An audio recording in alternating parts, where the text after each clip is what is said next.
Welcome, sports fans, to the West Coast Champ Sports Channel.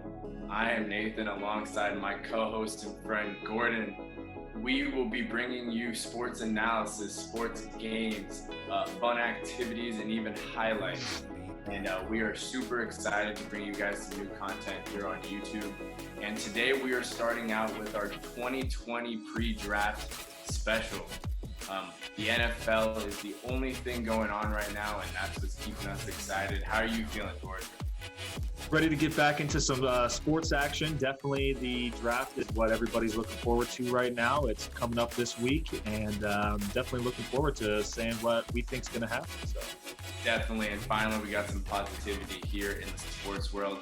And in part one of our draft special, we are going to be focusing on teams and what we think that they should individually do. We picked 6 teams that we're either excited about, confused about, or just kind of want to see what they're doing. And let's get started and start with the Dolphins, a team that has multiple first-round picks, a lot of needs. We know that they are by far in need of almost every position at some way, shape, or form. What do you think they do? Like you said, one of the more interesting teams. They've got 3 picks. They've got a lot of holes. We all know about Tank for Tua. What are they going to do at number 5? One of the main players in this draft, especially at the top of the board. They can trade up to number 3 with the Lions. Heck, maybe even number 2 with the Redskins.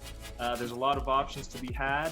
I think they're going to go ahead and just practically or potentially just stay put, select the best player available, and maybe move up with one of their other first-round drafts. But I think just acquiring as much talent as possible right now for the Dolphins is definitely the key for them moving forward. I definitely agree with you. And with picks at 5, 18, and 26, they definitely have some room to make some moves here. We were talking beforehand, and we know they definitely got to go quarterback somewhere. They have no one there, and they need a star that could potentially turn this franchise around. At 18 and 26, we got some interesting picks. I think that they're definitely going to need an offensive lineman and a star to go with him out at a skill position, but they need help in the defensive end. So you think that maybe they go 2-1? You think they go all offense here in the first round? I'd like to see them go maybe offensive tackle and then draft one of those quarterbacks and maybe use that 26 pick to get a elite defender, because I think that the defensive players are going to fall later in the first round and early second round. It seems to me that that's what we sort of agree on, that due to the top-end talent here with the offensive positions, that we're going to have some later guys slip, and for them to be able to take the chance to not only draft a franchise quarterback, but also go ahead and put one of those top 4 offensive linemen alongside him would be great for their offense. That might be a pair that lasts for 10, 15 years in the AFC East. There's a lot of guys there. 2 other teams in that division have their franchise quarterbacks. I'd love to see what they want to do here, and putting offensive and defensive guys into this draft class is going to be important. Just depends on where they do it. So. Definitely, and with that wide receiver depth that I know me and you both love, I could see them maybe going for a guy like Justin Jefferson from LSU, or maybe even Brandon Ayuk from ASU. Lots of defensive players that I think are being overlooked, and down there at 26, unless they want to trade that pick, I could see them going for one of these inside linebackers or maybe even DBs to start solidifying that defense there down in Miami. Moving forward to another team that pretty much needs help almost everywhere, and with the new coach and all the drama surrounding what they thought was going to be franchise quarterback, the Redskins. They have 1 pick in the first round. We've heard that they may be offering that pick up to someone else. I've heard Cowboys, I've heard the Dolphins. Not really sure what they're going to do. However, I think we both agree that Chase Young is the pick. Chase Young has to be the pick. I mean, when you're getting compared to all these past great talents such as Myles Garrett, Jadeveon, the other guys, who have been recently out of the draft in the past couple years, who have just been at the top of the board in terms of edge rushers who can just dominate the game at every single level. He's going to be a star. I think they'd love to have him there in Washington, but I'm sure they're also interested to see especially from the guys right behind them at 5 and 6, the Dolphins and the Chargers. Listen to them, what they want for potentially moving up to the opportunity to grab Tua at number 2.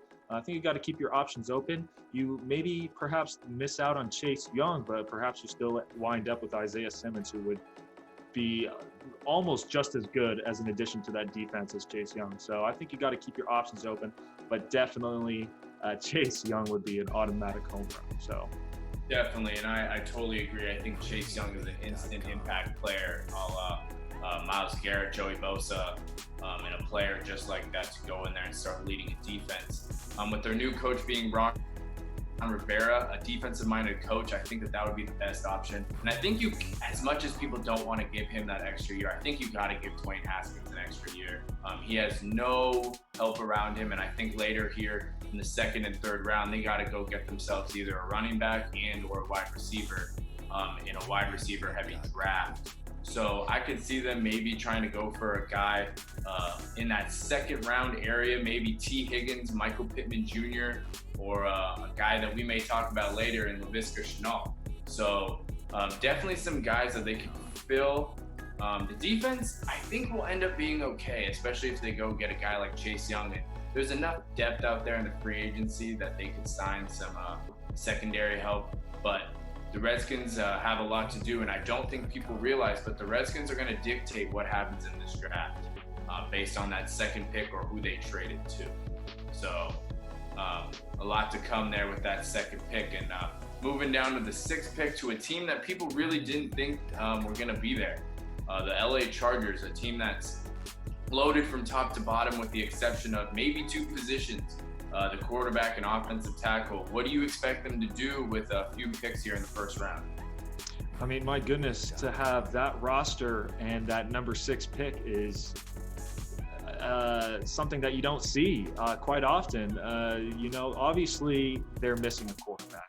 Phillip Rivers is the reason that they are picking at number 6.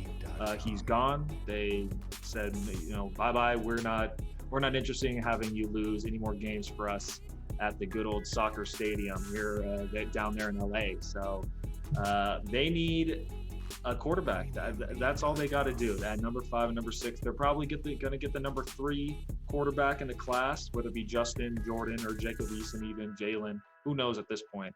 But if they're going to want Tua, and heck, maybe even Burrow, they're going to have to trade up to 2 or 1 to be able to select their choice of quarterback out of those top 2 guys. So they're going to have to choose what they want to do, and they're going to have to dive straight in, because this is a roster that if you put 1 or 2 extra pieces around him, including the quarterback, they could be going to the Super Bowl for the first time in a long time with the amount of talent that they have on both sides of the ball.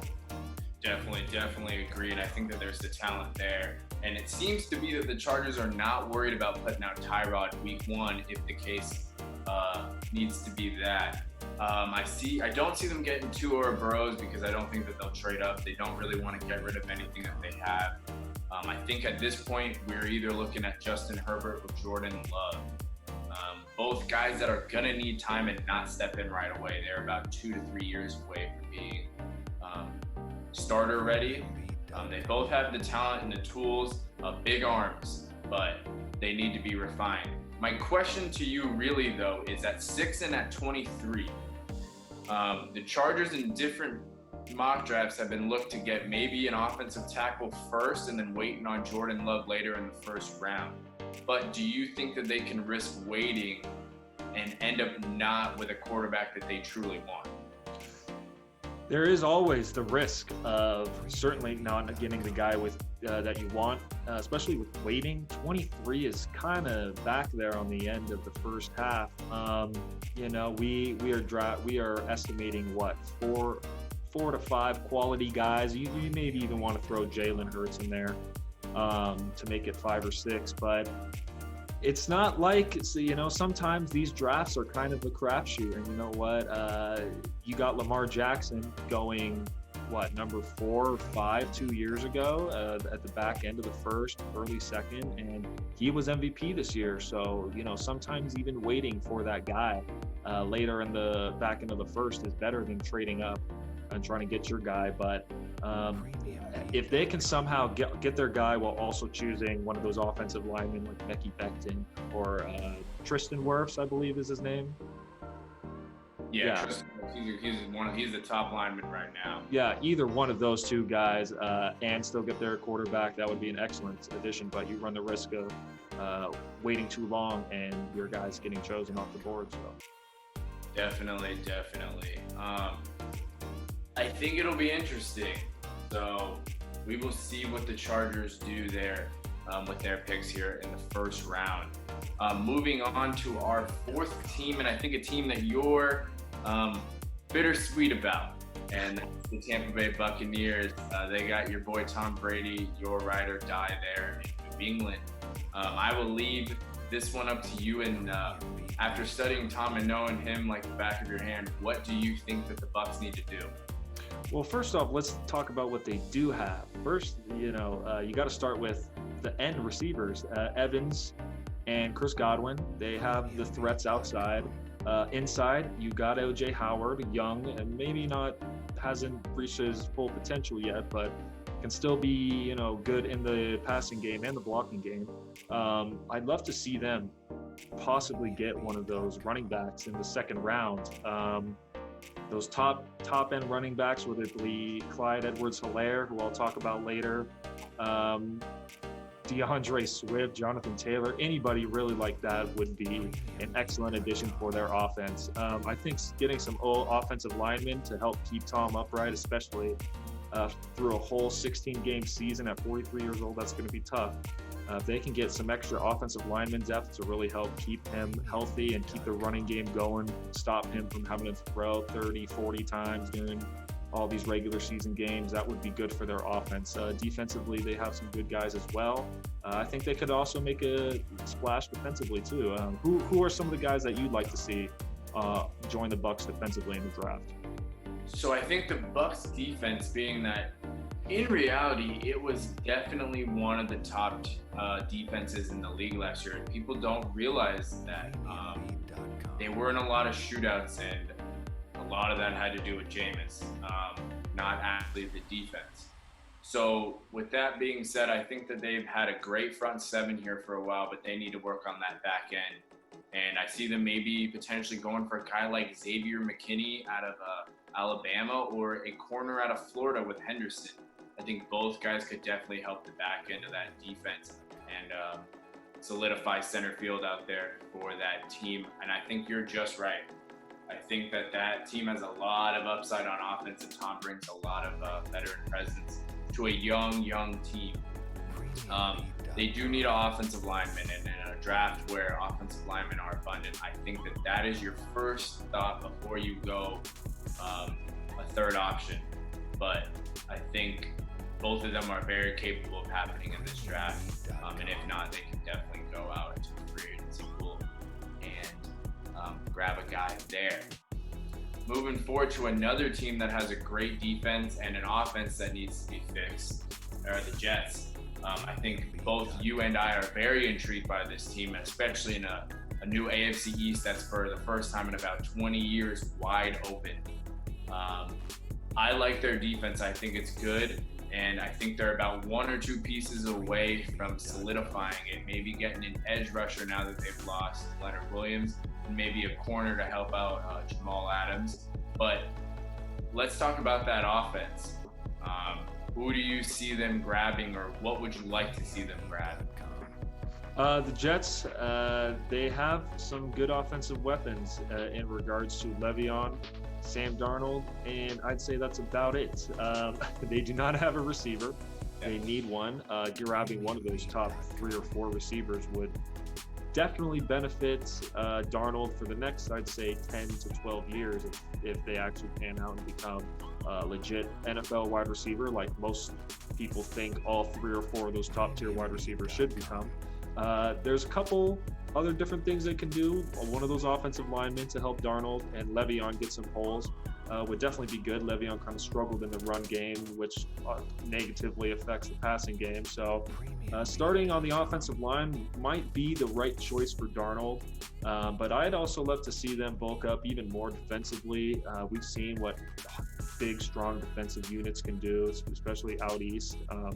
They can't go wrong here. I say that in a positive way because they certainly can't go wrong here because they're the Jets. But hopefully they see the talent and just pick one of the talented guys that are available to them. I think it'll help them out regardless, because they are, like you said, 1 to 2 pieces away from becoming real contenders.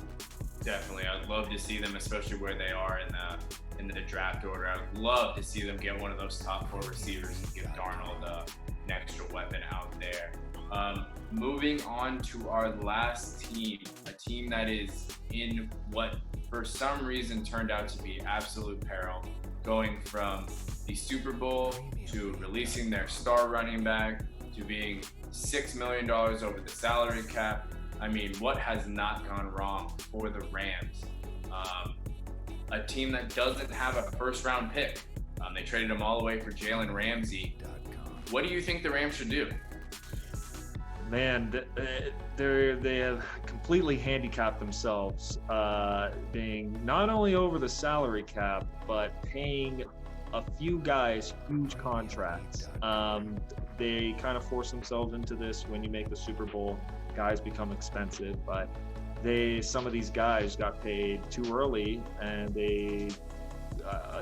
things happen to them. Some things like Todd Gurley are unavoidable, but you still got to be able to have a good salary cap and good draft picks, and they don't have either.